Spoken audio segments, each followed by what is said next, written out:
Alléluia. Nous te remercions, Seigneur, de nous faire grâce, de nous faire honneur de ta présence ce matin. Car tu l'as dit, nous le croyons, là où 2 personnes minimum s'assemblent dans ton nom, tu es le même. Ce matin, nous n'avons pas besoin de ressentir ta présence, de voir ta présence, nous savons que tu es là. Et que ton esprit agit là au milieu de nous. Que les cœurs soient maintenant ouverts à l'écoute de ta parole. Que ta parole soit efficace, que ta parole puisse parler au cœur. Nous voulons, Seigneur, te voir. Nous voulons t'entendre. Nous voulons te connaître. Nous voulons que le Saint-Esprit te révèle à nos cœurs. Et nous te demandons maintenant de prendre le contrôle sur toute chose. Amen. Sur ma bouche, que ce soit ta parole qui soit prêchée ce matin. Et que chacun d'entre nous, nous puissions quitter ce lieu avec quelque chose de plus. Avec une parole qu'on pourra serrer dans notre cœur, dans les bons comme dans les mauvais moments. Comme l'a dit notre sœur Ebonne, il y a des hauts, il y a des bas, mais dans les bas, nous voulons serrer ta parole, tes promesses. Et tout ce que tu as fait, nous promis de faire pour nous. Te donnons toute la gloire dès maintenant. Amen. Au nom de Jésus. Amen. Voilà, super, tout le monde est là, même les baptisés. C'est bon, vous avez bien suivi? Oui. Ça a été? Avec les moyens du bord. Ok? Voilà, j'aimerais partager avec vous un message très simple ce matin.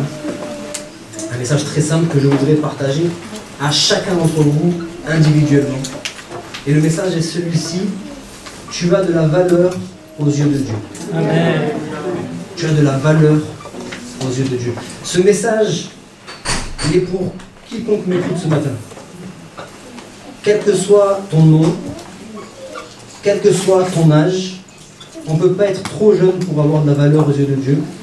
On ne peut pas être trop âgé pour avoir de la valeur aux yeux de Dieu.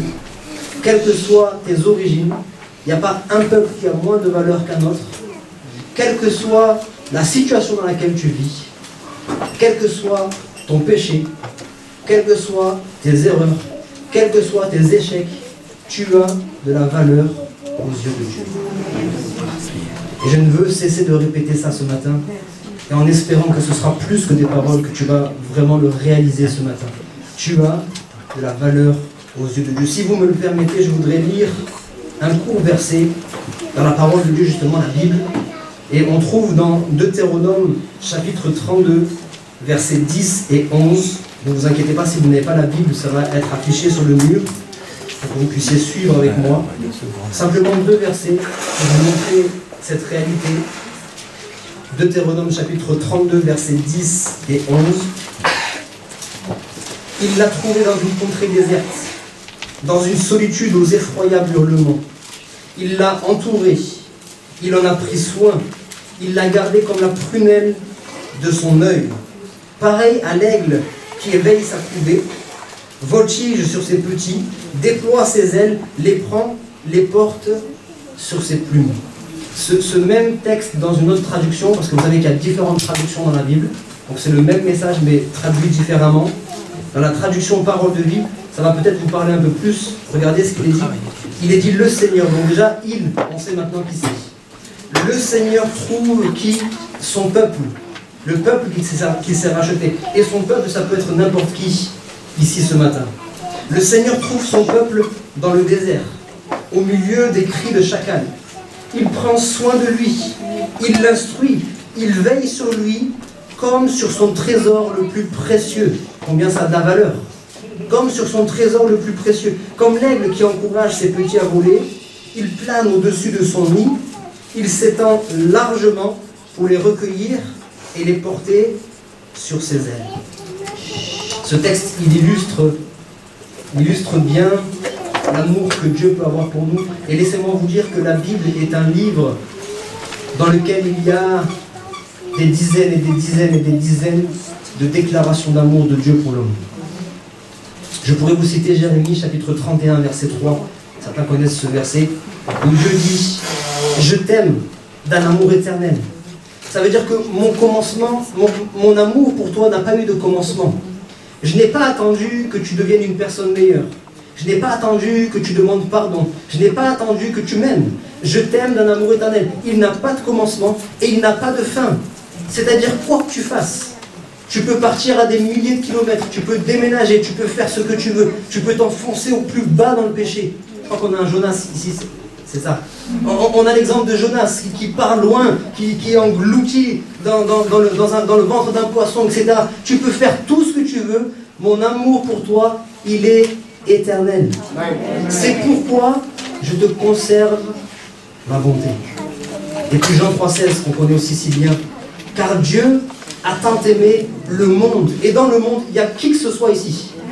Il parle d'abord d'une manière générale. Il dit, j'ai aimé le monde. Donc il a donné son fils pour quiconque. Il ramène ça à l'individu. Il ramène ça à une personne en particulier. Quiconque croira ne périsse pas, mais qu'il ait la vie éternelle. La Bible est une déclaration d'amour de Dieu envers l'homme. Ce matin, je ne voudrais pas remplir votre tête de plein de versets que vous n'allez peut-être pas retenir, que vous n'allez pas toujours comprendre. Et je voudrais faire une illustration très simple. Une illustration très simple pour vous montrer à quel point Dieu vous aime. Pour cela, j'ai apporté 3 objets. Un morceau de bois, un billet et une tasse. Et là, je vous regarde, vous vous dites, c'est qui ce pasteur? Il est tombé sur la tête et qu'est-ce qui se passe? Bon, laissez-moi un petit peu d'attention, donnez-moi un peu de temps. Écoutez simplement le message et vous verrez vous-même. D'abord, il y a un morceau de bois. Alors, je vous montre. Il y en a certains de la famille qui connaissent ce morceau de bois. Voilà, simplement ce morceau de bois. Alors, ça plaît ou ça plaît pas, on ne discute pas les goûts et les couleurs. Mais est-ce que vous pensez que ça peut être un objet de décoration? Qui pense que, levez la main si vous pensez que ça peut être un objet de décoration. Est-ce que c'est plus ou moins beau? Il y en a qui n'aiment pas du tout, hein, c'est pas grave. Ça, c'est les goûts et les couleurs.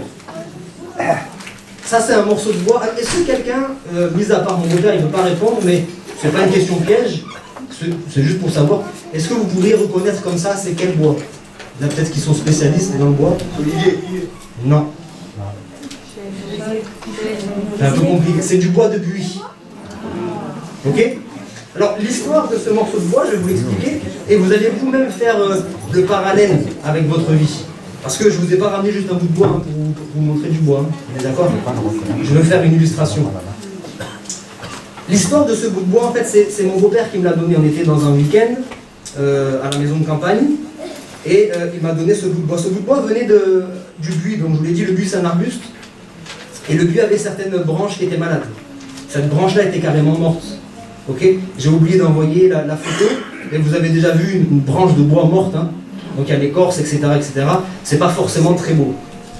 Alors, la première fois où j'ai vu ce morceau de bois, quand mon beau-père me l'a apporté, ma première réaction était celle-ci, c'est super, ça va faire du bois pour le barbecue.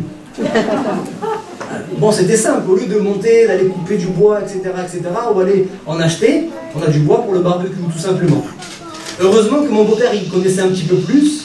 Il m'a dit non, surtout pas. Il ne faut pas mettre ce bois au feu parce que c'est un bois qui a de la valeur. Il m'a même dit c'est un bois qu'on appelle semi-précieux. C'est un bois qui a de la valeur. Alors pourquoi je vous parle de ça? Qu'est-ce qui a fait la différence entre ma réaction et celle de mon beau-père? La connaissance. C'est que mon beau-père a jugé le bois selon sa véritable valeur, tandis que moi j'ai jugé le bois selon son apparence. Parce que sa première apparence, vraiment, il n'y avait rien de beau. C'était un bois sec, un bois mort. Et il n'y avait rien de particulier, rien pour attirer les regards. Rien du tout. Et je voudrais dire à quelqu'un ce matin que même si ton apparence, elle n'est pas forcément merveilleuse, même si aux yeux des hommes, peut-être tu es rejeté, tu es méprisé, même si tu n'as pas beaucoup de beauté, Dieu ne te regarde pas à l'apparence, mais Dieu te regarde à ta juste valeur.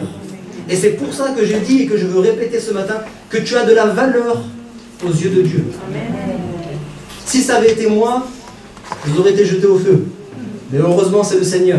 Et le Seigneur, lui, il regarde à l'intérieur, il regarde à la valeur. Et une âme, écoutez-moi bien ceci, une âme, ça a de la valeur. Amen. Une âme, ça a de la valeur aux yeux de Dieu. Alors, je vous ai parlé de ça parce que j'aimerais vous montrer un petit peu par quel processus on en est arrivé là. Alors, il n'est pas encore terminé le morceau de bois, mais je voudrais vous parler un petit peu par quel processus il est passé pour qu'on puisse arriver à ce morceau de bois là. La première chose, ça a été ce que je vais appeler la mort et la séparation. Il a fallu que ce morceau de bois meure. Il a fallu qu'il soit séparé du buis. Parce que tant qu'il était sur le buis, on ne pouvait rien faire. On est d'accord? Tant qu'il était attaché au buis, on ne pouvait pas le travailler, on ne pouvait rien faire. Il a fallu qu'il meure, et il a fallu qu'il soit détaché du buis. Alors bien évidemment, je vous rassure, faites pas vite le lien en vous disant il faut que je meure moi aussi. On ne parle pas de se donner la mort. Hein. Ok? On n'est pas en train de parler de se donner la mort. Mais on va voir un petit peu au travers de la parole de Dieu ce que Dieu dit sur cette mort-là qui nous intéresse. Philippiens chapitre 1, verset 21, dit ceci. C'est Paul qui parle. Il dit « En effet, Christ est ma vie, et mourir représente pour moi un gain. » Waouh, c'est fort ce qu'il dit. Christ est ma vie, et mourir représente pour moi un gain. Il dit ensuite, toujours Paul, dans 2 Timothée chapitre 2, verset 11, « Cette parole est certaine. Si nous sommes morts avec lui, nous vivrons aussi avec lui. » Ensuite, dans Matthieu chapitre 16, verset 25, c'est Jésus qui parle, il dit « En effet, celui qui voudra sauver sa vie, donc la garder, la perdra, mais celui qui la perdra à cause de moi, la retrouvera. » Et je vous cite un dernier verset pour que vous puissiez comprendre un petit peu. Jean chapitre 12, verset 24, et là on a encore une illustration. « Si le grain de blé qui est tombé en terre ne meurt, il reste seul. Mais s'il meurt, il porte beaucoup de fruits. » Alors comme ce morceau de bois, si je veux pouvoir être transformé, être façonné, il faut que j'accepte de mourir. Et je le répète, j'insiste, je ne parle pas de mourir là physiquement, de se donner la mort. Je parle de mourir à soi-même. Je parle de mourir à mon ancienne vie. Je parle de mourir à mon péché. Je parle de mourir à mon orgueil, à ma volonté. Je parle de mourir à ma vie de désobéissance à Dieu. Je parle de mourir à ma vie d'échec, ma vie d'erreur, ma vie sans valeur. C'est de cela que je parle. Mourir, ça veut dire j'abandonne, je renonce. Et je parle aussi de séparation. Il y a mourir et il y a se séparer. Il a fallu qu'il soit séparé. Parce que la branche était déjà morte, mais il a fallu que mon vocal la prenne et l'enlève. Qu'on la sépare. Et quand vous lirez la parole de Dieu, vous verrez qu'il est question de sanctification. La sanctification, ça veut dire être séparé. Ça veut dire être mis à part. Être détaché de notre ancienne vie. Pour pouvoir entrer dans une vie nouvelle. On emploie souvent ce terme quand il est question d'un objet qui a perdu un peu de sa valeur. On dit on va lui donner une deuxième vie, une nouvelle vie. Ok? Et c'est ce qui peut se passer au travers de ce qu'on appelle la nouvelle naissance. Dieu peut m'offrir une seconde chance. Peut-être pour quelqu'un ce ne sera pas la seconde, ce sera la centième, peu importe. Mais Dieu peut te donner une chance encore d'être transformé, d'être renouvelé. Alléluia. Ouais. La deuxième étape, eh bien, c'est le fait de enlever les écorces, enlever les imperfections. Je vous l'ai dit, le bois était plein d'écorces, des petites branches mortes, des imperfections, etc. Et à l'aide d'un couteau, il a fallu d'abord eh bien, qu'on enlève toutes ces imperfections, qu'on émonde. Il a fallu qu'on enlève tout ce qui sert à rien. On enlève tout ce qui est mort, on enlève tout ce qui n'a pas forcément de valeur. On enlève, on émonde. Et là encore, c'est un travail que le Seigneur fait sur nos vies. Je voudrais lire avec vous le Proverbe 25, verset 4. Je ne vais pas trop vite pour vous, j'espère que vous pouvez un peu suivre. Proverbe 25, verset 4. Il est dit, « ôte les scories de l'argent, et il en sortira un vase pour le fondeur. » Et là, c'est encore un autre exemple, vous avez certainement déjà vu les scories qu'il y a sur l'argent, ou même un diamant brut. Quand on voit ça, on se dit c'est une vulgaire pierre, on peut même la jeter. C'est vrai ou pas? Il y a plein d'imperfections, c'est un diamant brut, il n'est pas forcément... Vous voyez? Donc il dit, enlève tout cela, et on pourra eh bien, en ressortir quelque chose de bon. Un vase pour le fondeur. Ça, c'est le travail du Seigneur. C'est le travail que le Seigneur veut faire dans chacun de nos vies. Mais encore une fois, ce travail-là, où il enlève l'imperfection, où il enlève tout ce qui n'est pas sa gloire, où il enlève peut-être les choses qui vous traînent en arrière, il y a peut-être des liens, il y a des choses qui sont là dans vos vies et qui vous empêchent d'aller de l'avant, il y a des choses, des casseroles que vous traînez, des culpabilités, des rancunes, etc., etc. Il y a toutes sortes de choses qui sont là et qui vous empêchent d'aller de l'avant. Et le Seigneur veut vous les enlever. Mais il peut vous les enlever qu'à partir du moment où vous lui offrez votre vie pleinement. Écoutez-moi, j'insiste, si vous avez juste une religion, si vous croyez juste en Dieu, et que ça s'arrête là, Dieu ne pourra rien faire avec vous. Dieu ne pourra rien faire avec vous. Il faut se donner à lui. Il faut s'offrir à lui. Il faut dire, je reconnais, je suis un bois sec. Je suis un bois malade, je suis un bois mort. Et je veux me séparer de mon ancienne vie pour que tu puisses faire ce que tu veux faire toi. Et c'est son travail. Il est là, il va enlever tout ce qui cache ta valeur, tout ce qui cache ta beauté. Il veut émonder petit à petit. La troisième étape, ça a été de poncer, de façonner. Avec l'aide d'une ponceuse, on a commencé à rendre plus lisse le bois. Parce que là, on avait travaillé grossièrement. On a travaillé grossièrement, on a enlevé les écorces grossièrement, mais avec la ponceuse, on l'a rendu plus lisse. De telle sorte que quand on attrape, on ne se blesse pas. Parce que tant que le Seigneur ne travaille pas, en général, on se blesse les uns les autres. Même quand on est gentil, on veut caresser le bois, une épine. Et quand on ponce, qu'est-ce qui se passe? Ça rend le bois plus lisse. Et en le ponçant, on lui donne aussi une forme. On lui donne aussi une forme. Et vous savez, le bois, il ne devient pas ce que lui veut devenir. Pas plus que le vase, l'argile devient le vase qu'il veut devenir lui. L'argile est une masse informe entre les mains du potier et l'argile se laisse façonner. Il n'y a que le potier qui a déjà un plan. Le vase n'est pas encore là, mais dans sa tête, il sait déjà qu'il va faire un vase long, qu'il va faire peut-être une assiette, qu'il va faire un vase plutôt rond. Il sait déjà ce qu'il va faire. Il a un plan, il a un projet, il a une idée. Vous voyez? Et l'argile, il ne doit pas combattre. Il ne doit pas résister. Il doit dire, voilà, je me laisse aller, je me laisse faire. C'est lui-même, c'est le potier qui sait ce qu'il y a de meilleur pour moi. Et là encore, on peut confirmer ça par la parole de Dieu. Lorsque vous lisez dans Romains chapitre 9, verset 21, il est dit, le potier n'est-il pas maître de l'argile pour faire avec la même masse un vase d'honneur et un vase d'usage vil? Le potier n'est-il pas maître de l'argile? Il y a beaucoup de personnes qui disent Jésus-Christ est mon sauveur. C'est-à-dire, je reconnais que c'est lui qui m'a sauvé, je reconnais que c'est lui qui a donné sa vie pour mes péchés. Je reconnais que par son sang, j'ai le pardon de mes péchés, j'ai le salut. Et il y en a beaucoup qui s'arrêtent là. Et qui ne disent pas, il est aussi mon maître, il est aussi mon Seigneur. Jésus-Christ doit être mon sauveur et mon Seigneur. Il n'a pas fait que me sauver. Il veut être aussi mon Seigneur. Mon maître, pas dans le sens esclave. Parce que Jésus ne vous forcera jamais. Et je veux parler même aux nouveaux baptisés, Emmanuel et Loïsia, vous pouvez faire ce que vous voulez dans votre vie. Ce n'est pas parce que vous avez été baptisés aujourd'hui qu'à partir de maintenant, vous êtes des esclaves, des robots. Vous pourrez faire ce que vous voulez. Et c'est là aussi le piège. Pour ceux qui s'engagent aujourd'hui, pour ceux qui se sont engagés depuis des années, il faut toujours se rappeler que le Seigneur nous laisse toujours le libre arbitre. Ce n'est pas parce que je me suis engagé, que j'ai signé un contrat, que je deviens un religieux, je n'ai plus le droit, etc., etc. Non, c'est moi-même qui vais devoir veiller sur ma marche. J'ai toujours ma liberté. J'ai toujours ma liberté. Le Seigneur a dit, je mets devant toi la vie et la mort. Il te conseille. Il te dit, choisis la vie. Mais tu peux aussi choisir la mort si tu veux. Il est là et il parle à chacun d'entre nous. Il dit, je te laisse ta liberté, mais avec cette liberté, fais le bon choix. Fais le bon choix. Et donc, ce verset, puis il y a un autre verset qui me parle aussi, Jérémie, chapitre 29, verset 11. Écoutez ce verset tellement, il est beau, il est merveilleux. Il dit, car je connais les projets que j'ai formés sur vous, dit l'Éternel. Projets de paix et non de malheur, afin de vous donner. Le Seigneur ne vous demande pas à vous de donner, il dit afin de vous donner de l'avenir et de l'espérance. Wow. Quelle parole merveilleuse. N'écoutez pas ma voix. C'est pas moi qui vous parle. J'ai aucun projet pour vous. J'ai aucun plan pour vous. Je ne peux rien faire pour vous. Mis à part prier, je ne peux rien faire pour vous. Mais je répète, et ce n'est pas moi que vous devez entendre. Vous devez entendre Dieu vous parler ce matin. Il dit, car je connais les projets que j'ai formés sur toi.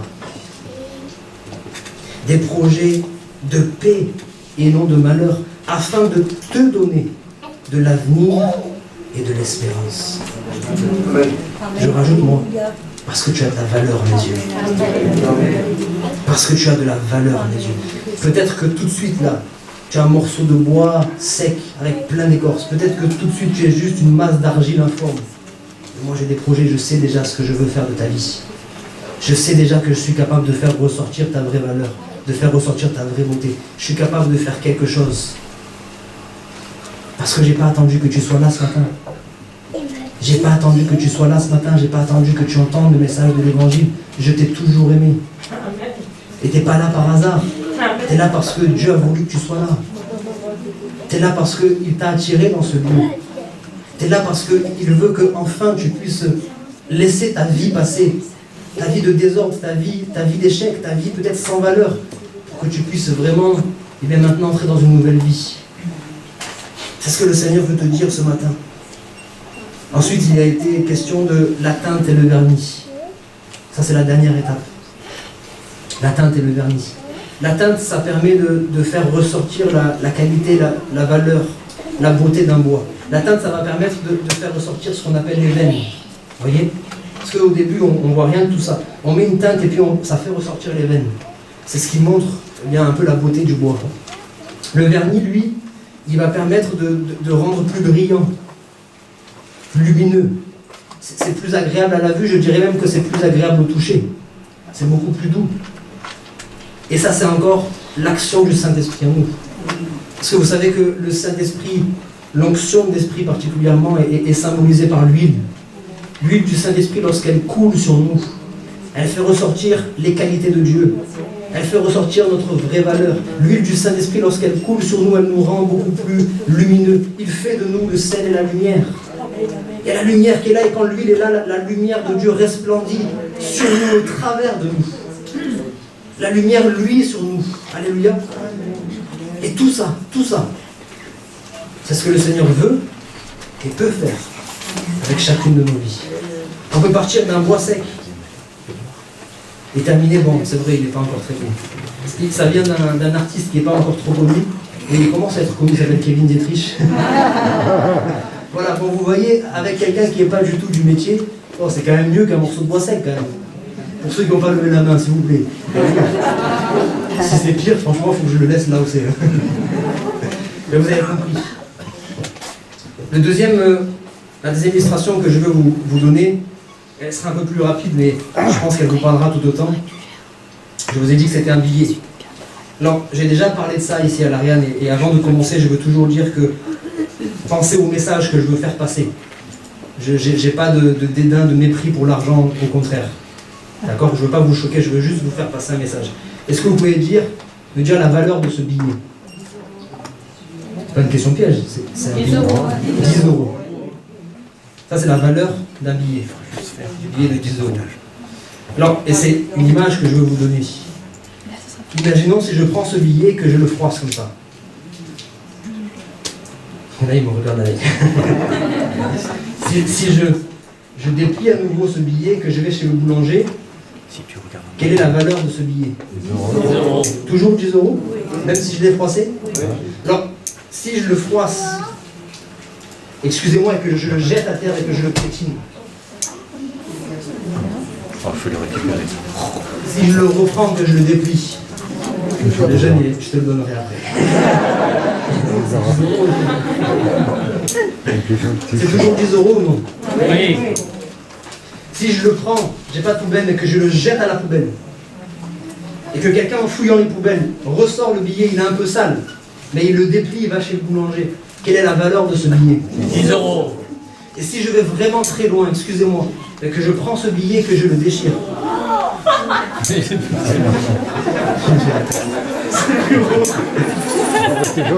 quelqu'un dans la salle, il y en a, vous en faites pas, a du scotch, et que je rescotche le billet, est-ce qu'il est encore valable?